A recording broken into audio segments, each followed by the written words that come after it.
네, 안녕하십니까. 안녕하세요. 네.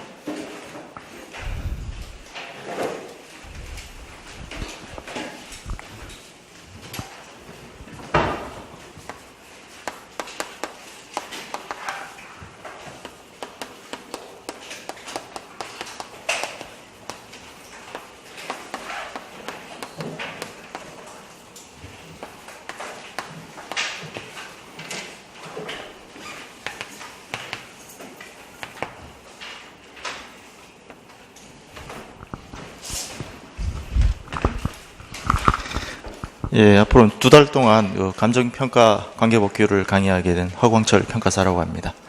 다시 한번 반갑습니다. 예.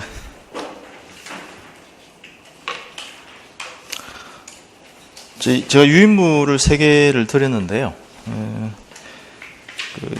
이제 내년 3월 달에 다시 한번 이제 시험을 보는 걸로 보고, 그래서 관련 이제 강의 계획서하고 그다음에 감정평가 관계법규를 통틀어서 뭐 어떻게 준비해야 되는지, 그다음에 오늘 이제 강의 진도 나가야 될 부동산 가입 공시에 관한 법률 이렇게 나눠드렸습니다.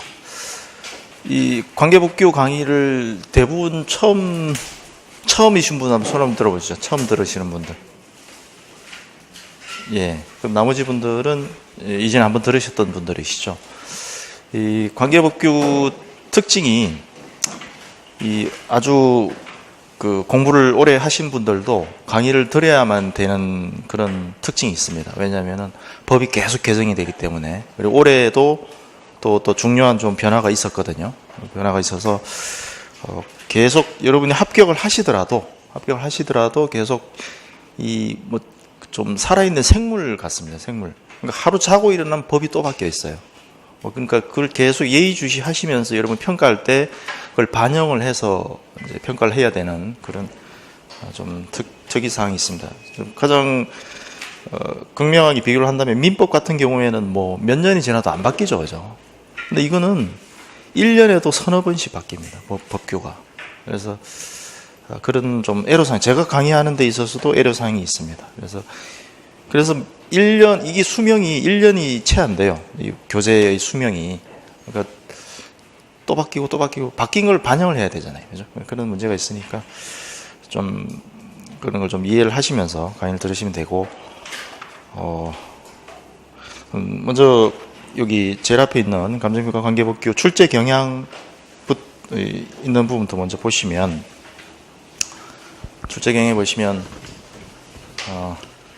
먼저 이제 법 조문 중심이다 되어 있죠. 그죠? 판례가 한 2-3문제 정도 계속 이제 나오고 있죠. 판례를 따로 민법처럼 판례를 따로 뭐 여러분들이 따로 준비해서 공부하실 필요는 없고, 제가 알려드리는 그 판례만 보시면 됩니다. 그래서 크게 걱정 안 하셔도 되고, 이제 법 조문을 알고 있느냐 모르느냐 뭐 그 차이입니다. 근데 법 조문도 다 아실 필요도 없죠. 너무 막 방대하기 때문에. 그래서 한 70% 정도, 이 정도 좀 강약을 조절해 드리는 게 제 역할입니다. 강약을 조절해 드리는 게. 그리고 개정법률, 아까도 말씀드렸습니다만은 개정되는 법률을 좀 준비를 해 두셔야 되는데, 이것도 제가 해 드려야 될 내용이고, 그런데 이게 그러면 계속 개정이 되는데 언제까지의 개정이 시험 범위냐라고 했을 때는 이 시험 시행 공고 1, 시험 시행 공고가 언제 될지, 뭐 예를 들어서 올해 12월 달에 시험 시행 공고가 된다. 그러면 공고일 현재 시행되는 법령이라는 거거든요. 그래서 이것도 정말 뭐 하면 요걸 가지고 판단하시면 된다는 거죠. 그건 반드시 그렇게 되는 건 아닙니다. 예를 들어서 2016년 오늘 며칠이죠? 7월 10일 날 공포를 했는데, 이거를 시행을 뭐 2017년 3월 1일 날 시행한다 이렇게 공표를 할 수도 있거든요. 그럼 이거는 2016년 12월 달에 시험 시행을 공고했다. 12월 달 시험 시행 공고를 하면 요 기준으로 봤을 때는 이전에 개정은 했지만 이 시행이 3월 달이잖아요. 그죠? 그럼 이건 시험 범위가 아니에요. 이렇게 된다고요. 그러니까 요 기준 시점으로 해서, 그런데 어떤 거는 예를 들어서 2016년 뭐 11월 30일 날 개정했는데 공포일로부터 바로 시행이다. 이런 법률도 있어요. 이건 바로 시험 범위가 되죠. 요 기준으로 보면 시행되니까. 그런 좀 왔다 갔다 하는 부분이 있는데 이것도 크게 신경을 안 쓰셔도 됩니다. 자, 다 제가 해드리는 부분이니까. 그다음에 이제 기출문제 변형으로 이제 적혀 있는데, 최근 5년간 이게 이제 지금 한 26회까지 시험 봤잖아요. 그죠? 26회. 근데 그럼 26년 전에 법률을 보면, 그 시험 문제를 보면 안 맞아요. 지금 법하고 하나도 안 맞을 거 아니에요. 그죠? 그러니까 적어도 5년치도 보면 좀 그 복수 정답인 게 있고 정답이 없는 것도 있고 막 그래요. 그러니까 그런 부분들을 제가 매번 이제 힘들여서 하는 게, 지금 법령을 기준으로 과거의 기출 문제를 이제 올바르게 푸는 그런 것들을 이제 검토를 하면서 문제를 내는 이제 그런 역할을 하는 겁니다. 그래서 과거의 기출 문제도 그게 지금 현재 기준으로 정답일 수 없는 부분들이 조금씩 있다는 거, 그런 좀 불안한 부분들이 있다. 그러면 효율적 시험 준비는 개정법률 중심으로 한다. 지금 한지붕, 종전에 한지붕 6가족이었는데 지금 점점 늘어나가지고 한지붕 9가족이 돼버렸어요.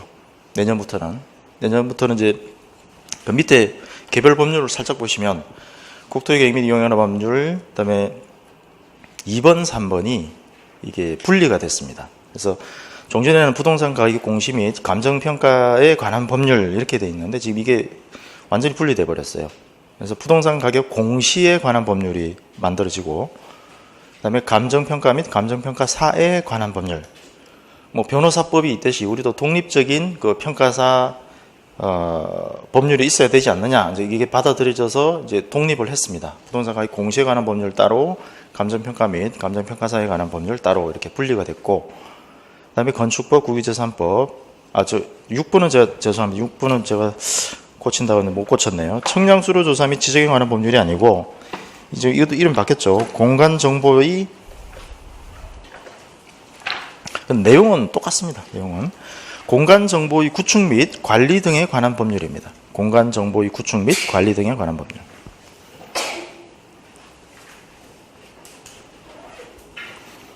이게 종전의 지적법이죠. 지적법이 이제 뭐 해양 뭐 수로조사법이라든가 이런 이제 땅뿐만 아니라 바다까지도 다 이제 업무 영역을 넓혔기 때문에 법률 3개를 합쳤어요. 그래서 공간정보의 구축 및 관리 등에 관한 법률로 이렇게 만들어졌습니다.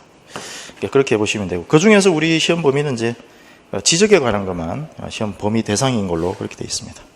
그다음 부동산 등기법, 그다음에 도정법이 이제 작년부터 첫 회 시험을 봤죠. 도정법 분량이 또 엄청나죠. 물론 중개사 시험 법령 중에도 하나지만 우리 시험은 작년부터 올해네요. 올해부터 들어갔다는 거. 그다음 동산 채권 등의 담보에 관한 법률은 어느 그 자격자 시험에도 안 들어가는 법률이죠. 이제 뭐 우리는 이제 담보 평가를 하기 때문에 보셔야 된다. 그런데 분량이 많지가 않습니다. 이제 뭐 한 문제 정도밖에 안 된다는 거죠.